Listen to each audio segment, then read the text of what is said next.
సాధారణంగా వయసు పైబడిన వ్యక్తుల్లో గుండెపోట్లు రావడం సహజం. కానీ నేటి పరిస్థితులలో వయసుతో నిమిత్తం లేకుండా అందరికీ అడపాదడప గుండెపోట్లు వస్తూనే ఉన్నాయి. మామూలుగా చెప్తూ ఉంటాము, కార్డియాక్ అరెస్ట్ అని అంటూ ఉంటారు. అసలు ఈ కార్డియాక్ అరెస్ట్ అంటే ఏంటి, ఎలాంటి పరిస్థితుల్లో ఈ కార్డియాక్ అరెస్ట్ అవుతుంది, దానికి వేసే స్టంటు ఏ విధంగా ఉంటుంది, అసలు స్టంట్ అంటే ఏంటి, ఎలాంటి లక్షణాలు ఉన్న రోగికి ఈ స్టంట్ వేస్తారు, అసలు స్టంట్ గురించి సంబంధించి పలు ప్రశ్నలకి నివృత్తి చేసుకోవడానికి మన దగ్గర ప్రముఖ కార్డియాలజీ డాక్టర్ హర్షతేజ గారు మనకు అందుబాటులో ఉన్నారు. మనం డాక్టర్ గారిని అడిగి మరిన్ని విషయాలు తెలుసుకుందాం. సార్ నమస్తే, welcome to our TV. Sir ప్రధానంగా ఈ రోజుల్లో చిన్న పెద్ద నడి వయస్కులు వయసు పైబడిన వారనే తేడా లేకుండా అందరికీ గుండెపోట్లు వస్తున్నాయి. అసలు ఈ గుండెపోటు రావడానికి ప్రధాన కారణం ఏంటి, అసలు ఎలాంటి సందర్భాల్లో గుండెపోటు వస్తుంది, గుండెపోటు వస్తుంది అని చెప్పడానికి ఎలాంటి సిమ్టమ్స్ ఉంటాయి, అసలు స్టంట్ అంటే ఏంటి, ఏ విధంగా వేస్తారు, ఇలాంటి కొన్ని డౌట్స్ ఉన్నాయి సార్. అంటే ఇప్పటివరకు కూడా చాలామందికి ఇవి తెలియదు. ఒకసారి అవి మా ఆర్టీవీ ప్రేక్షకుల కోసం ఒక్కసారి సవివరంగా చెప్పండి మీ మాటల్లో. నమస్తే అండి, నా పేరు డాక్టర్ హర్షతేజ. నేను కార్డియాలజిస్ట్ని. సిఎంసి వెల్లూరు నుంచి చేశాను. ఈ రోజుల్లో సర్వసాధారణంగా అందరికీ ఇప్పుడు మన సోషల్ మీడియా ప్రాబల్యం వల్ల గుండెపోటు అనేది చాలా కామన్ అని, బాగా ఇంక్రీజ్డ్ ఇన్సిడెన్స్ అంటే ఎక్కువ మందికి రావడం అనేది మనం చూస్తున్నాం. కొంతమంది నడుస్తూ చనిపోతున్నారు, కొంతమంది డ్యాన్స్ చేస్తూ చనిపోతున్నారు, కొంతమంది సడన్గా బస్సుల్లో కొలాప్స్ అవుతున్నారు, కొంతమంది గేమ్స్ ఆడుతూ చనిపోతున్నారు. డిఫరెంట్ వాటికి డిఫరెంట్ కారణాలు ఉంటాయండి. కానీ సర్వసాధారణంగా ఇప్పుడు మనం హార్ట్ అటాక్ అంటే గుండె రక్తనాళాల్లో బ్లాక్ రావడం, కార్డియాక్ అరెస్ట్ అంటే పూర్తిగా గుండె ఆగిపోవడం, అంటే ప్రాణం ఇంకా కోల్పోవడం అనమాట. రెండిటికి కొంచెం వ్యత్యాసం ఉంది. ఫస్ట్ హార్ట్ అటాక్ వచ్చి లేటర్ కార్డియాక్ అరెస్ట్కి వెళ్తాం. దీనికి కారణాలంటే ఏమి పెద్దగా మనకి తెలియనివి కాదండి. మెయిన్గా మనకి రిస్క్ ఫ్యాక్టర్స్ అంటారు ఇంగ్లీష్లో అయితే.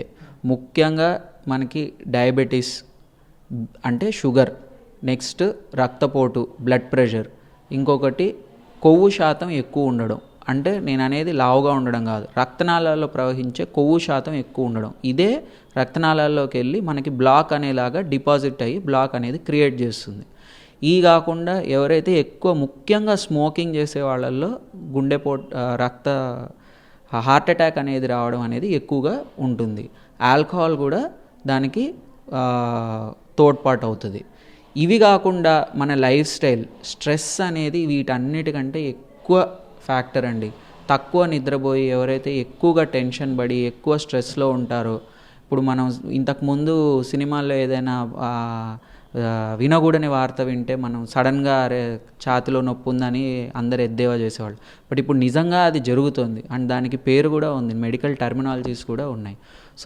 ఒక మంచి జీవన శైలి, ఒక మంచి ఆహారం మనం తీసుకోవడం, బయట ఫుడ్ అనేది తగ్గించడం, స్ట్రెస్ ఫ్రీ లైఫ్ అనేది జీవించడం, ఆల్కహాల్ అండ్ ముఖ్యంగా స్మోకింగ్ అనేది దూరంగా ఉండడం, అండ్ ఒకవేళ మనకి బీపీ, షుగరు, కొలెస్ట్రాల్ ఉన్నట్టయితే వాటన్నిటినీ క్రమంగా టెస్ట్ చేసుకుంటూ కంట్రోల్లో ఉంచుకోవడం వల్ల more than 90% of the risk factors అనేది తగ్గిపోతుంది అనమాట. రిస్క్ అనేది తగ్గిపోతుంది. ఇంకా మనం దానికంటే ఎక్కువ తగ్గించుకోవాలంటే దెన్ ఎక్సర్సైజ్ అనేది one of the most important thing.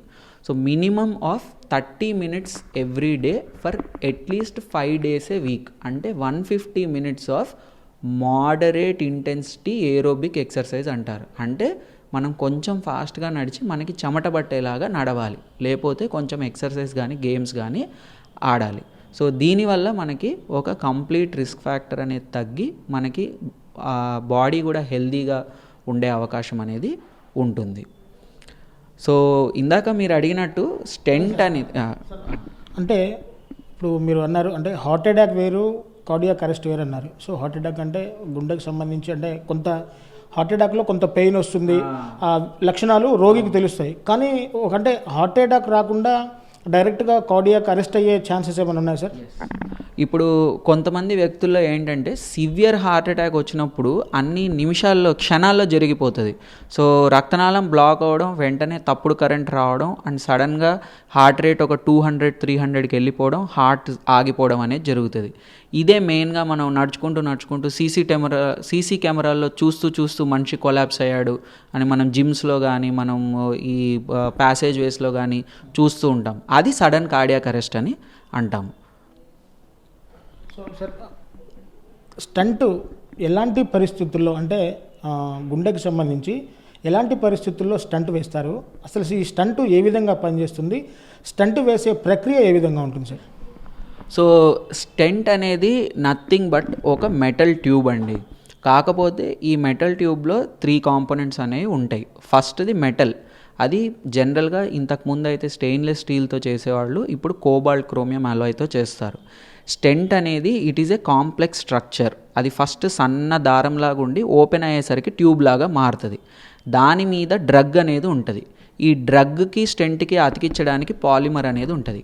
ఈ డ్రగ్ కొత్త బ్లాక్స్ ఫామ్ అవ్వకుండా కూడా హెల్ప్ చేస్తుంది.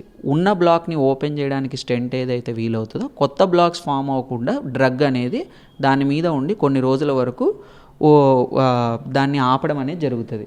ఫర్ ఎగ్జాంపుల్ మీకు ఒక విజువలైజేషన్ చూపించాను. సో ఇది చూడండి, ఇది మన రక్తనాళం అన్నమాట. సో ఇది మన రక్తనాళం. సో ఈ రక్తనాళంలో ఈ ఎల్లో కలర్లో ఉన్నది మనకి మన కొలెస్ట్రాల్ డిపాజిట్. ఈ కొలెస్ట్రాల్ డిపాజిట్ వల్ల ఇక్కడ రక్తనాళం పెద్దగా ఉన్నది, ఇక్కడికి వచ్చేసరికి సన్నబడిపోయింది ఇది. సో ఫస్ట్ టైట్ అయిపోయింది, దీన్నే బ్లాక్ అంటారు. ఇది 100% బ్లాక్ అయినప్పుడు మనకి మేజర్ హార్ట్ అటాక్ అనేది జరుగుతుంది. ఇప్పుడు కార్డియాక్ అరెస్ట్ అనేది వస్తుంది. ఇప్పుడు మనం ఫస్ట్ వైరేసి బెలూన్ పంపించి దీన్ని ఓపెన్ చేస్తాం. ఓపెన్ చేసిన తర్వాత బ్లాక్ అనేది ఓపెన్ అవుతుంది. ఈ బ్లాక్ మళ్ళీ వెంటనే రాకుండా ఉండడానికి దాన్ని స్టెంట్ అనేది వేస్తాం. స్టెంట్ ఇట్లా దారంలాగా ఉండి ఓపెన్ అయినప్పుడు ఇలా కనిపిస్తుంది. సో ఈ స్టెంట్ వల్ల ఏంటంటే ఇది మనకి ఒక మెటల్ సపోర్ట్ అనేది ప్రొవైడ్ చేస్తుంది రక్తనాళానికి, మళ్ళీ మూసుకుపోకుండా. ఒకవేళ అవసరమైతే ఒకటే రక్తనాళంలో వేస్తాము, ఒకవేళ మేజర్ బ్రాంచ్ పెద్ద బ్రాంచ్ ఉంటే 2 స్టెంట్లు ఇట్లా వేసే అవకాశం అనేది ఉంటుంది. సో ఇది బేసిక్ మనకి చూపించడానికండి మీకు ఈ మోడల్ అనేది నేను చూపించాను. సో స్టెంట్లో కూడా చాలా రకాలు ఉన్నాయండి. సో మనకి తక్కువ క్వాలిటీ స్టెంట్స్ అని, హయ్యర్ క్వాలిటీ స్టెంట్స్ అని, సేమ్ మీకు ప్రతి దాంట్లో క్వాలిటీ అనేది ఉన్నట్టు ఉంది. సో గుండెకి కాబట్టి ఎప్పుడైనా మనం క్వాలిటీ అనేది వేయించుకోవడం అనేది మంచిది. స్టెంట్ లైఫ్ డ్యూరేషన్ అంటారా, అలా అని స్పెసిఫిక్గా ఏమీ లేదు. అది మనిషిని బట్టి వేసిన వాళ్ళని బట్టి ఉంటుంది. బట్ జనరల్గా 1-4% అయితే స్టెంట్ ఫెయిల్యూర్ రేట్ అనేది it is generally well known. తక్కువ క్వాలిటీ స్టెంట్ అయితే ఇంకా ఎక్కువ ఉంటుంది. సో డిఫరెంట్ పేషెంట్ లైఫ్ స్టైల్ని బట్టి, వాళ్ళు వాడే మెడిసిన్స్ని బట్టి, అక్కడ ఉన్న నంబర్ ఆఫ్ బ్లాక్స్ని బట్టి కూడా ఇదంతా ఇన్ఫ్లుయెన్స్ అయ్యి ఉంటుంది. ఇప్పుడు there are multiple newer technologies అండి. అసలు స్టెంటే లేకుండా డ్రగ్ ఎల్యూటింగ్ బెలూన్స్ అని ఉన్నాయి. వేసిన స్టెంట్ 6 నెలల్లో కరిగిపోయే స్టెంట్స్ ఉన్నాయి. అంటే 6 నెలల తర్వాత చూస్తే వేసిన స్టెంట్ ఉండదు, బాడీలోకి అబ్జర్వ్ అయిపోతుంది. సో యథాప్రకారం ముందు రక్తనాళం ఎట్లయితే స్మూత్ ఉందో అట్లా ఉన్నాయి. So medicine is advancing very fast అండి. We have very exciting prospects in cardiology. Within 4 to 5 years, I am sure there are many more newer things. We have recently ఖమ్మంలో first time మనం even drug eluting balloon అని stent అవసరం లేకుండా ఒక post bypass పేషెంట్కి మనం treatment చేయడం జరిగింది. ఇప్పుడు 1 month అయింది. ఆ పేషెంట్ కూడా ఇంకా హీఈస్ డూయింగ్ వెల్. సో కొత్త ప్రొసీజర్స్, కొత్త టెక్నాలజీ అనేది మనకు అందుబాటులోకి వస్తుంది. సో సార్, పూర్తిగా ఈ స్టంట్ ప్రక్రియ అంతా అయిపోతుంది. సో స్టంట్ వేసిన తర్వాత ఎలాంటి జాగ్రత్తలు పూర్తిగా తీసుకోవాల్సి ఉంటుంది? సో చాలామందికి అపోహలు చాలా ఉంటాయండి. స్టెంట్ వేసిన తర్వాత కదలకూడదు, స్టెంట్ వేసిన తర్వాత డ్రైవింగ్ చేయకూడదు, స్టెంట్ వేసిన తర్వాత అసలు ఇది తినకూడదు అది తినకూడదని. జనరల్గా అలాంటి ఏమీ స్పెసిఫిక్ ఇవన్నీ తీసుకోవడం ఏం లేదు. ఫస్ట్ ఇనీషియల్ ఫ్యూ డేస్లో అయితే ఎయిదర్ మీకు కాలు నుంచి కానీ చేతి నుంచి కానీ స్టెంట్ వేసినట్టయితే, ఎక్కడి నుంచి అయితే వేసారో ఫస్ట్ 3-4 days అక్కడ పెయిన్ ఉండడం అయితే కొంచెం సహజము. ఎందుకంటే చాలా చిన్న రంధ్రం, 2 mm 3 mm రంధ్రంలోంచి మొత్తం ప్రొసీజర్ చేసే విధానం జరుగుతుంది. రెండోది డాక్టర్ గారు ఇచ్చిన మెడిసిన్స్ మాత్రం కంపల్సరీ వాడాలండి. అందులో రక్తం పలచబడే మెడిసిన్స్, కొలెస్ట్రాల్ కంట్రోల్ చేసే మెడిసిన్స్ తీసుకోవడం అత్యంత ముఖ్యం. రెండోది మీకు డిశ్చార్జ్ అయ్యేటప్పుడు జనరల్గా మీకు డైటరీ అడ్వైస్ అండ్ ఎక్సర్సైజ్ గురించి చెప్తారు. రొటీన్ యాక్టివిటీస్ మీరు అన్నీ మాత్రం మీరు చేసుకోవచ్చు. అంటే మీరు స్నానం చేయడం, మీరు బయటికి వెళ్ళడం, మీరు తిరగడం, మీరు తినడం, ఇవన్నీ రొటీన్గా చేసుకోవచ్చు. ఒకవేళ అందులో మీకు ఏమైనా ప్రాబ్లం ఉన్నట్టయితే మీ డాక్టర్ గారిని మీరు కన్సల్ట్ అవ్వాలి. జనరల్గా 2 వీక్స్ నుంచి మేమైతే మీ రొటీన్ ఎక్సర్సైజ్ కూడా స్టార్ట్ చేయమని చెప్తాము. ఇనీషియల్గా ఎక్కువ కాకపోయినా ఫస్ట్ ఒక 1/2 కిలోమీటర్ నడవండి, తర్వాత స్లోగా నెక్స్ట్ వారం 1 కిలోమీటర్ నడవండి అని స్లోగా ఒక బై 1-2 మంత్స్కి మీ యాక్చువల్ వర్క్ కూడా స్టార్ట్ అవ్వండి అని చెప్దాం. నిజంగా ఒక స్మూత్ ప్రొసీజర్, పేషెంట్ వెరీ స్టేబుల్గా ఉంటే స్టెంట్ అయిన 10 రోజులకి ఈవెన్ USA, ఆస్ట్రేలియా ఉన్న పేషెంట్స్ కూడా ఉన్నారండి ఎమర్జెన్సీ అయ్యి. సో స్టెంట్ వేసుకోవడం అనేది ఇప్పుడు సర్వసాధారణం అయిపోయింది. గుడ్ కేర్ తీసుకుంటే you can lead a 110% normal life according to me. కొంతమంది ఈ స్టంట్ ప్రాసెస్ మీద కొంతమంది బయట చాలామందికి చాలా ఎన్నో అపోహలు ఉన్నాయి. అంటే కొంత ఇందాక మీరు చెప్పినట్టు సోషల్ మీడియాలో వచ్చే వార్తలు కావచ్చు, లేక వాళ్ళ ఫ్రెండ్స్ కానీ నైబర్స్, రిలేటివ్స్ ఇలాంటి వాళ్ళు కొంత చెప్తూ ఉంటారు, అయ్యో స్టంట్ వేసుకుంటే చాలా ప్రమాదం, ఒక్కొక్కసారి స్టంట్ ఫెయిల్ అయితే చనిపోయే ప్రమాదం ఉంది, మీరు స్టంట్కి వెళ్ళకండి అని కూడా వాళ్ళకి కొంతమంది సలహాలు ఇస్తూ ఉంటారు. అసలు ఈ స్టంట్ వేయించుకున్న తర్వాత, అంటే స్టంట్ వేయించుకోవడానికి ముందు వాళ్ళకి అంటే కార్డియాక్ అరెస్ట్ అవుతుందనే లక్షణాలు ఏ విధంగా కనబడతాయి సార్ ప్రధానంగా? కార్డియాక్ అరెస్ట్ అంటే మీకు ఛాతీ నొప్పి ఇది ఎట్లా వస్తుందో ఈసీజీలో మనకి చేంజెస్ తెలుస్తాయి. తర్వాత గుండె స్కాను, ట్రోపోనిన్ అనే టెస్ట్ చేయడం వల్ల అది మేజర్ హార్ట్ అటాకా, మైనర్ హార్ట్ అటాకా అనేది ఈసీజీ ఎక్కువ ట్రోపోనిన్ అనే దానివల్ల తెలుస్తుంది. సో ఎవరికైనా ఫస్ట్ మనం యాంజియోగ్రామ్ చేయాల్సి ఉంటుంది. అందులో ఉండే బ్లాక్ శాతం ప్రకారం మనం వెదర్ స్టెంట్ వేయాలా, మెడిసిన్స్ వేయాలా, లేకపోతే మల్టిపుల్ బ్లాక్స్ ఉంటే వెదర్ బైపాస్ సర్జరీకి వెళ్ళాలా అనే డిస్కషన్ మనము చేయాల్సి ఉంటుంది.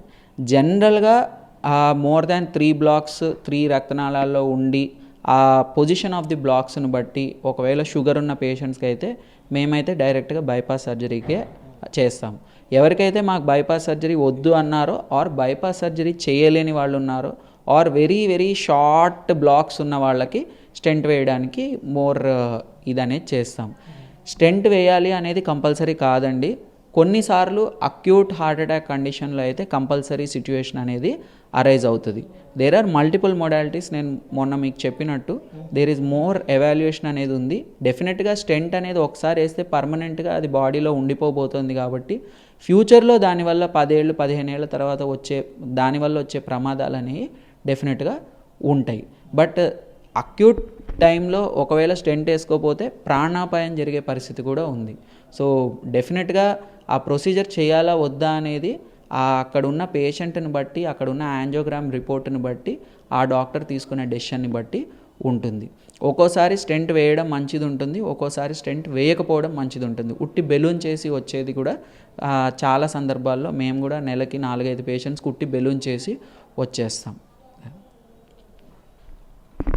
సో విన్నారు కదా, పూర్తిగా ఎలాంటి సందర్భాల్లో స్టంట్ వేస్తారు అనేది పూర్తిగా డాక్టర్ గారు వారి మాటల్లో ఆర్టీవీ ప్రేక్షకులకి చక్కగా వివరించారు. అయితే ప్రధానంగా ఆహార అలవాట్లు, అలాగే మద్యపానం కానీ ధూమపానం కానీ చేయకుండా ఉంటే ఆ గుండె మరో 10 కాలాల పాటు ఎక్కువగా పనిచేస్తుందని చెప్పేసి కూడా అంటున్నారు.